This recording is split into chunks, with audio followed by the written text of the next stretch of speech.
కారం రంగు రుచితో ఉంటుంది. ఆచి మిరపపొడి అదరగొట్టే కారం రంగు రుచి. రాజకీయం మొదలు పెడితే నాకంటే ఎవరు బాగా చేయలేరు.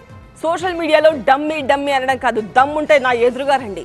మండుతున్న అగ్నిగోళం నుంచి వచ్చే సెగ ఎలా ఉంటుందో ఇకపై చూపిస్తాను అంటూ పవర్ఫుల్ డైలాగులతో కూడిన ఎలివేషన్తో రాష్ట్ర అధ్యక్ష పీఠాన్నెక్కిన రామచంద్రరావు సవాళ్ల మీదే స్వారీ చేస్తున్నారు.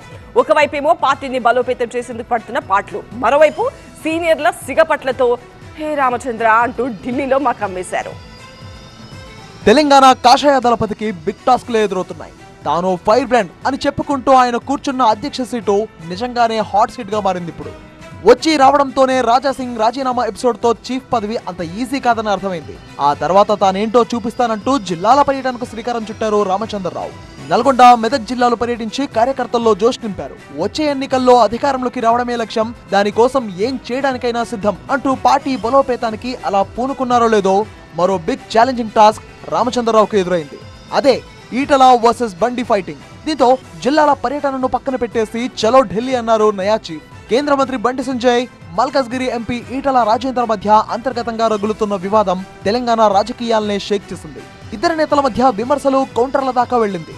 అంతకుముందే అంతర్గత విషయాలను పార్టీ నేతలెవరూ చర్చించవద్దంటూ జాతీయ నాయకత్వం కీలక ప్రకటన చేసినా కూడా ఈ ఇద్దరు నేతలు తగ్గేదేలే అన్నట్టు ఒకరిపై మరొకరు విరుచుకుపడ్డారు. తనపై కావాలనే సోషల్ మీడియాలో పోస్టులు పెట్టిస్తున్నారని ఈటల ఆరోపిస్తుండగా, పార్టీ కోసం పనిచేసే వారికే ప్రాధాన్యం ఉంటుందని, నేతల కోసం, వర్గాల కోసం పనిచేసే వారికి టికెట్లు దక్కవంటూ బండి సంజయ్ అనడం కాషాయ పార్టీలో పెద్ద కల్లోలమే రేపింది. ఇక ఈయనేమో నయా అధ్యక్షుడు, వాళ్ళిద్దరేమో బడా నేతలు. అందుకే ఇద్దరికి రామచంద్రరావు సర్ది చెప్పలేకపోతున్నట్టు తెలుస్తోంది. బండి ఈటలను కూర్చోబెట్టి కూల్ చేసే పరిస్థితి కూడా లేనట్టు కనిపిస్తోంది. అందుకే ఈ ఇద్దరు నేతల పంచాయతీని సీదా తీసుకువెళ్లి హైకమాండ్ చేతిలో రామచంద్రరావు పెట్టినట్టు జోరుగా చర్చ జరుగుతోంది. అందులో భాగంగానే గురువారం అమిత్ షాను కలిశారు.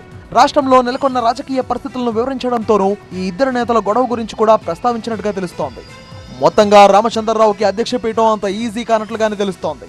ఓవైపు పార్టీ బలోపేతం, మరోవైపు నేతల మధ్య సమన్వయం, ఇలా రెండు అంశాలను బ్యాలెన్స్ చేస్తేనే అధికారం. కాబట్టి ఈ నయా ఫైర్ బ్రాండ్ ఎలా ముందుకు వెళ్తారు అన్నదే ఇప్పుడు ఆసక్తికరంగా మారింది.